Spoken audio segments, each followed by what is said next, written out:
Halo, salam semangat. Kembali lagi dalam video pembelajaran matematika SMA. Di video ini saya akan membahas materi limit fungsi trigonometri dari matematika peminatan kelas 12. Silakan simak video pembelajaran ini dengan baik.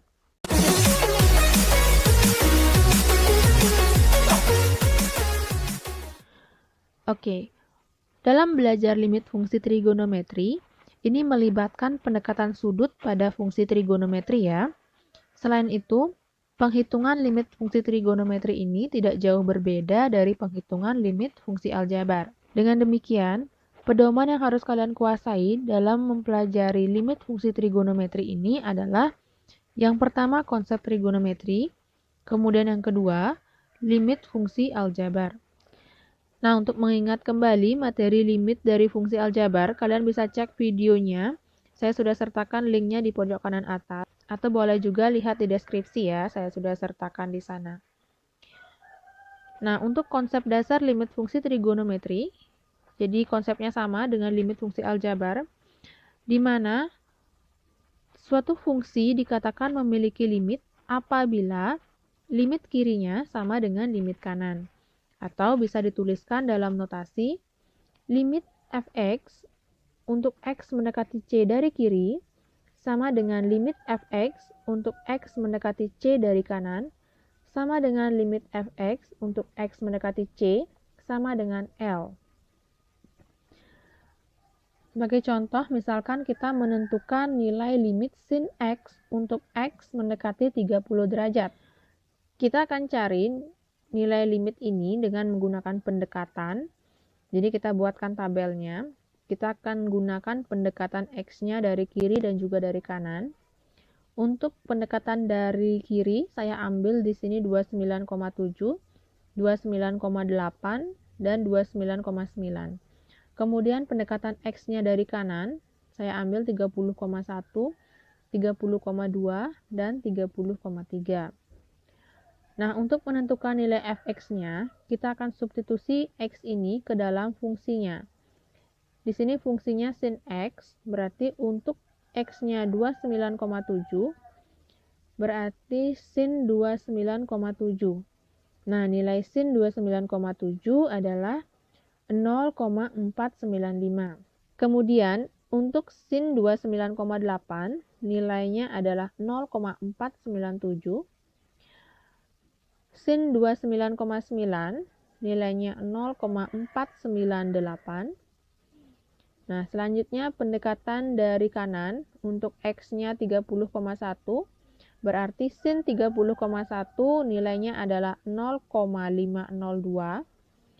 Kemudian sin 30,2 nilainya 0,503 dan sin 30,3 itu nilainya 0,505. Nah, berdasarkan nilai pada tabel ini, kita lihat bahwa untuk nilai X mendekati 30 dari kiri, ini ya, nilai fungsinya itu mendekati 0,5 ya. Kalau kita bulatkan di sini kan 0,495, 0,497, 0,498 itu mendekati 0,5 ya. Begitu juga untuk nilai X mendekati 30 derajat dari kanan, nilai fungsi fx-nya itu juga mendekati 0,5 ya. Sehingga dengan demikian, nilai sin 30 derajat ini bisa kita tulis dengan 0,5. Karena pendekatan dari kiri dan juga dari kanannya sama-sama mendekati 0,5 gitu ya. Sehingga dengan demikian, penulisan limitnya bisa kita tuliskan limit sin x untuk x mendekati 30 derajat dari kiri itu sama dengan 0,5. Kemudian limit sin x untuk x mendekati 30 derajat dari kanan sama dengan 0,5. Sehingga karena limit kiri dan limit kanannya sama, maka kita simpulkan limit sin x untuk x mendekati 30 derajat sama dengan 0,5. Nah, berarti Kita simpulkan bahwa limit sin X untuk X mendekati 30 derajat itu memiliki nilai, yaitu 0,5. Jelas ya?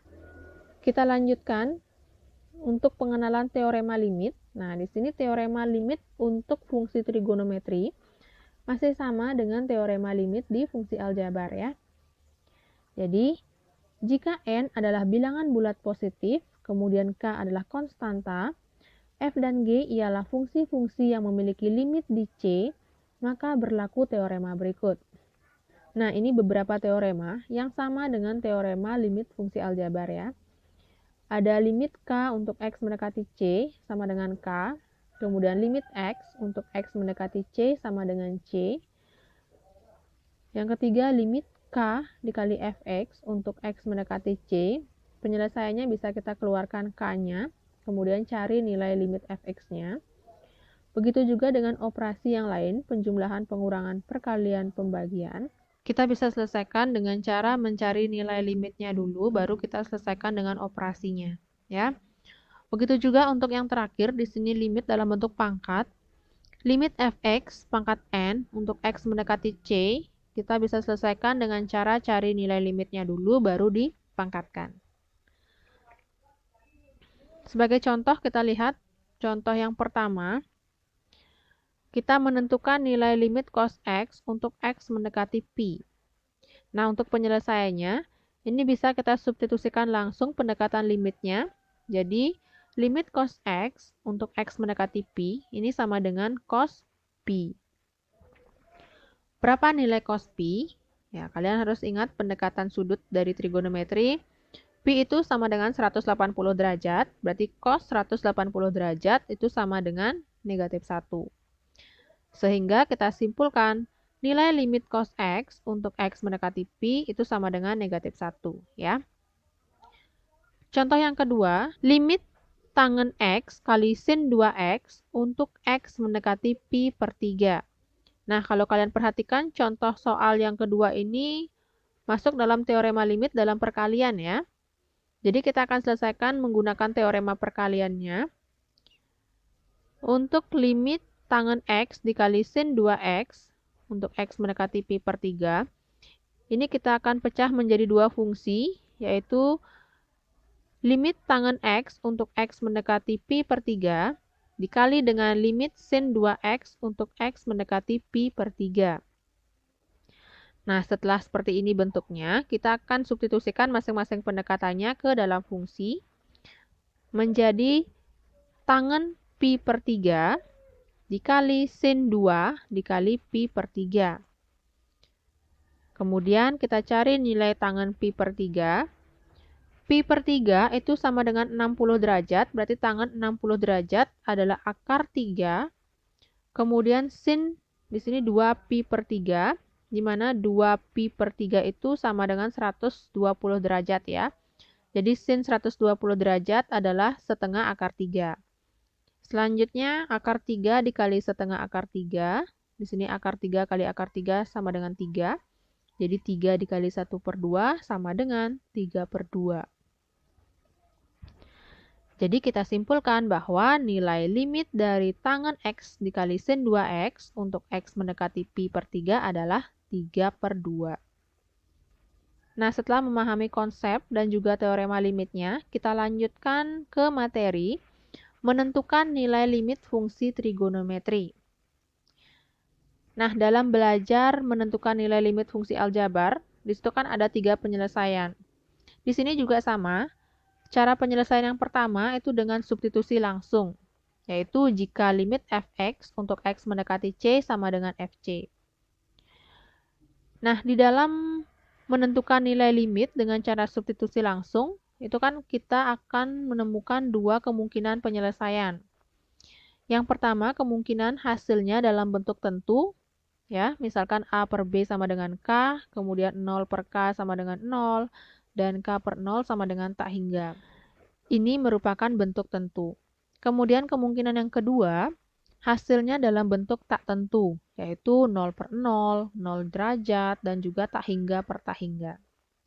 Nah, apabila menghasilkan bentuk tak tentu, gunakan alternatif penyelesaian lainnya, yaitu dengan yang pertama, pemfaktoran. Nah, kalau di limit fungsi aljabar, pemfaktorannya itu kan dalam bentuk aljabar. Kalau di limit fungsi trigonometri, kita memanfaatkan identitas trigonometri.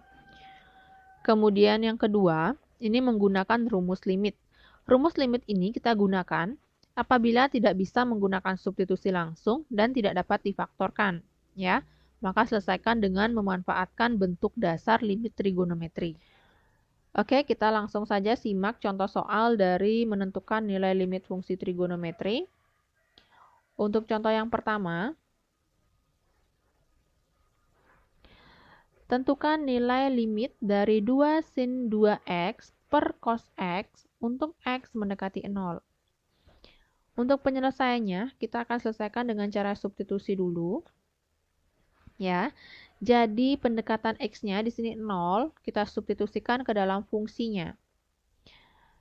2 sin 2x per cos x menjadi 2 sin 2 kali 0 per cos 0. Nah, 2 kali 0, 0 ya, berarti sin 0. Nilai sin 0 itu adalah 0. Kemudian cos 0 nilainya 1. Jadi 2 kali 0 sama dengan 0 per 1. 0 per 1 sama dengan 0. Di mana 0 ini merupakan hasil dalam bentuk tentu ya. Sehingga dengan menggunakan substitusi langsung hasilnya sudah bentuk tentu. Kita tidak perlu lagi menggunakan penyelesaian lainnya. Dengan demikian bisa kita simpulkan nilai limit dari 2 sin 2x per cos x untuk x mendekati 0 sama dengan 0. Jelas? Kita lihat contoh yang kedua. Tentukan nilai limit dari 1 tambah cos 2x per sin 2x untuk x mendekati pi per 2. Kita akan selesaikan dengan cara substitusi terlebih dahulu. Jadi, untuk pendekatan x-nya yaitu pi per 2, kita substitusikan ke fungsinya menjadi 1 ditambah cos 2 dikali pi per 2 per sin 2 dikali pi per 2. Nah, di sini 2-nya bisa kita sederhanakan.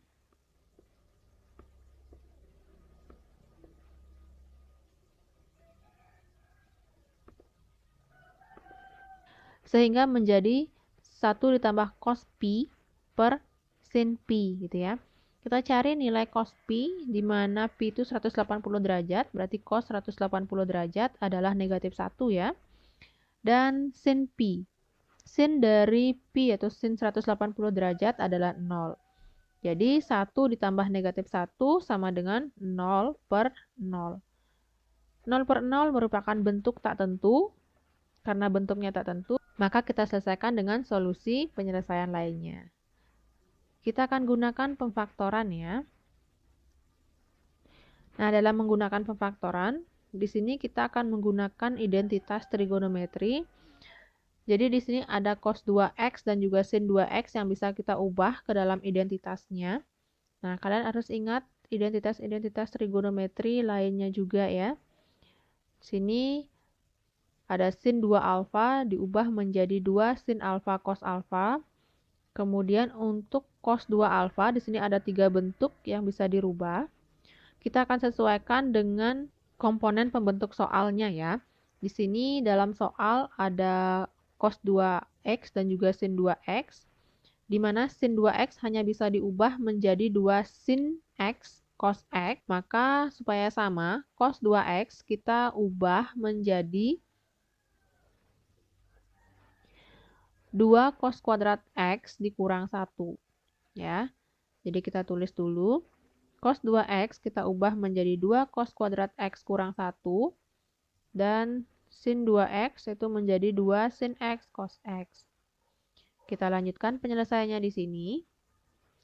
Jadi kita substitusikan identitas trigonometri ke dalam fungsinya. Menjadi bentuk limit dari 1 ditambah 2 cos kuadrat x kurang 1 per 2 sin x cos x untuk x mendekati pi per 2.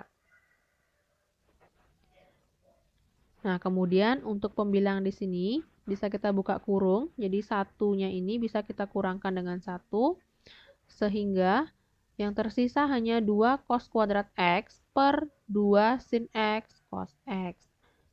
Nah, kemudian di sini 2 bisa kita sederhanakan. Kemudian untuk cos kuadrat X, ini kan sama dengan cos X dikali cos X ya.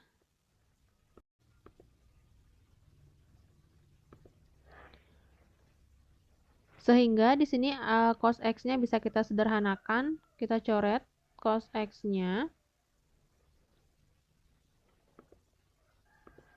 Maka yang tersisa di sini hanya limit cos X per sin X untuk X mendekati pi per 2.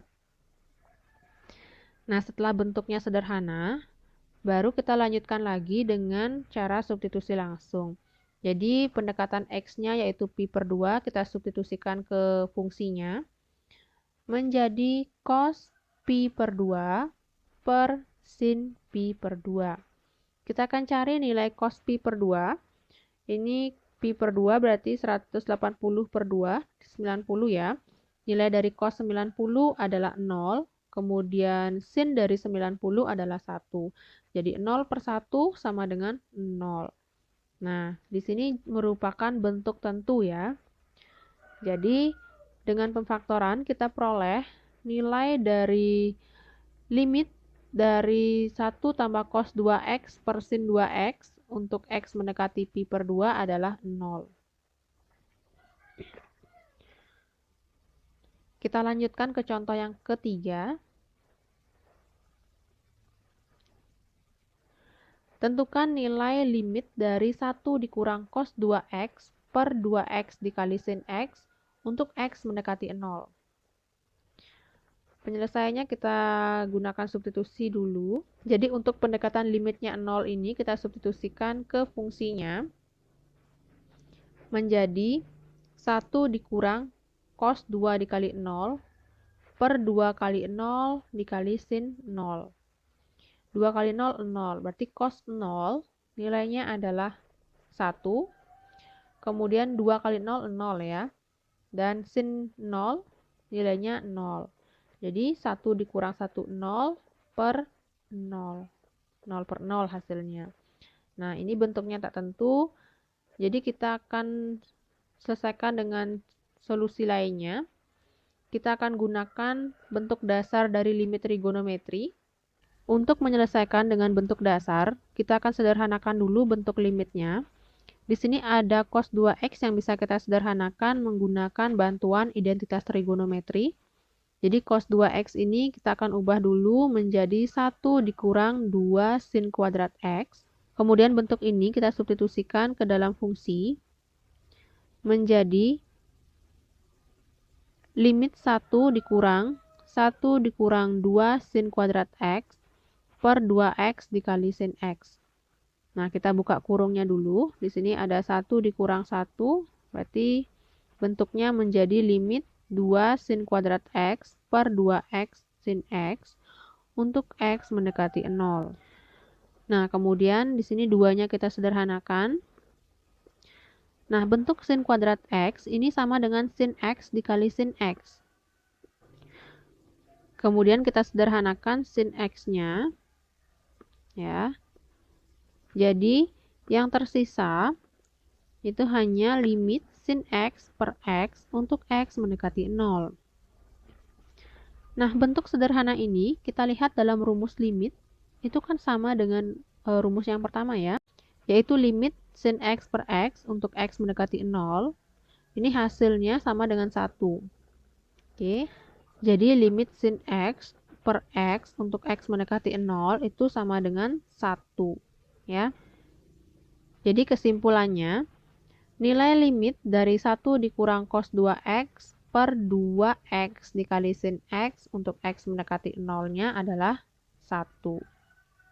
Ini ya. Nah, sebenarnya menggunakan rumus limit trigonometri ini sangat mudah. Kita cukup melihat bentuk dari soal di limitnya. Soal limit itu masuk ke dalam bentuk rumus limit yang mana. Misalkan di sini yang pertama bentuknya sin X per X atau X per sin X, itu hasilnya pasti 1. Kemudian kalau misalnya bentuknya limit sin AX per BX atau limit AX per sin BX, itu hasilnya sama dengan A per B. Kemudian kalau misalkan bentuk limitnya sin AX ditambah tangen BX per CX dikali sin DX, itu penyelesaiannya A tambah B per C kurang D. Jadi rumus ini harus kalian catat ya. Nah, kita lanjutkan ke contoh soal yang keempat. Tentukan nilai limit dari 5x dikali sin kuadrat 2x per tangen kuadrat 4x dikali sin 3x untuk x mendekati 0. Nah, untuk penyelesaiannya, kita akan ubah bentuk dari fungsinya 5 sin kuadrat 2x per tangen kuadrat 4x dikali sin 3x ini. Kita akan jabarkan sin kuadrat 2x-nya dan juga tangen kuadrat 4x-nya. Itu menjadi limit 5x sin 2x dikali sin 2x per tangen 4x dikali tangen 4x dikali sin 3x untuk x mendekati 0. Nah, setelah bentuknya seperti ini, kita akan menggunakan teorema limit untuk mengubah bentuk ini. Jadi 5x sin 2x dikali sin 2x, kemudian tangen 4x dikali tangen 4x per sin 3x. Ini bisa kita pecah ke dalam teorema perkalian limit. Itu menjadi limit 5x per tangen 4x untuk x mendekati 0 dikali limit sin 2x per tangen 4x untuk x mendekati 0 dikali dengan limit sin 2x per sin 3x untuk x mendekati 0. Nah, jadi kita pecah menjadi 3 fungsi ya. Setelah bentuknya seperti ini, baru sekarang kita gunakan rumus limit untuk mencari nilainya. Nilai limit 5x per tangen 4x untuk x mendekati 0 sesuai dengan rumus limit trigonometri. Hasilnya adalah 5 per 4. Kemudian limit dari sin 2x per tangen 4x untuk x mendekati 0. Hasilnya 2 per 4. Kemudian nilai dari limit sin 2x per sin 3x itu adalah 2 per 3. Nah, sehingga kita cari nilainya. Di sini 2 dikali 2, 4. 4 bisa kita sederhanakan dengan 4. Jadi hasilnya 5 per 12 ya. Nah, ini bisa kita sederhanakan dengan ini. Oke, jadi yang sisa 5 per 4 kali 3, berarti 5 per 12 hasilnya.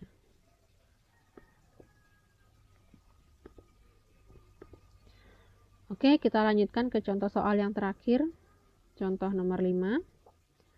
Tentukan nilai limit dari 3x ditambah 2 dikali tangen x ditambah 4 per x kuadrat ditambah 3x kurang 4 untuk x mendekati negatif 4. Penyelesaiannya kita gunakan bentuk dasar limit.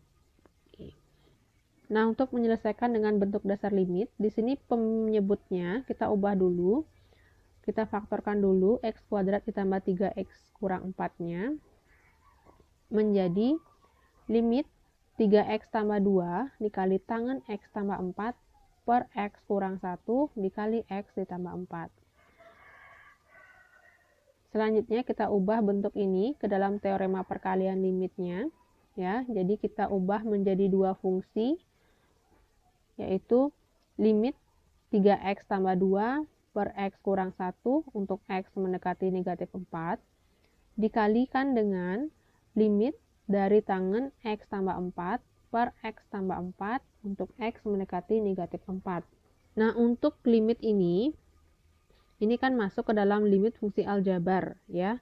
Jadi penyelesaiannya kita substitusikan pendekatan x-nya yaitu negatif 4 ke dalam fungsinya menjadi 3 dikali negatif 4 ditambah 2 per negatif 4 dikurang 1.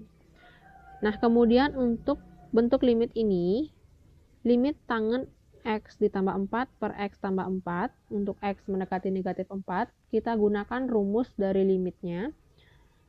Rumus limit yang kita gunakan, nah ini ya. X ditambah 4, kita misalkan X ya. Jadi, tangen X per X itu sama dengan X per tangen X, hasilnya adalah 1. Jadi, nilai limit tangen X tambah 4 per X tambah 4 untuk X mendekati negatif 4, hasilnya adalah 1. Sehingga, untuk di sini, 3 dikali negatif 4 ditambah 2, itu adalah negatif 10. Per negatif 4 kurang 1 adalah negatif 5. Jadi hasilnya negatif 10 per negatif 5 adalah 2. Nah, dengan demikian kita simpulkan nilai dari limit 3x tambah 2 dikali tangen x tambah 4 per x kuadrat ditambah 3x dikurang 4 untuk x mendekati negatif 4 hasilnya adalah 2. Sudah?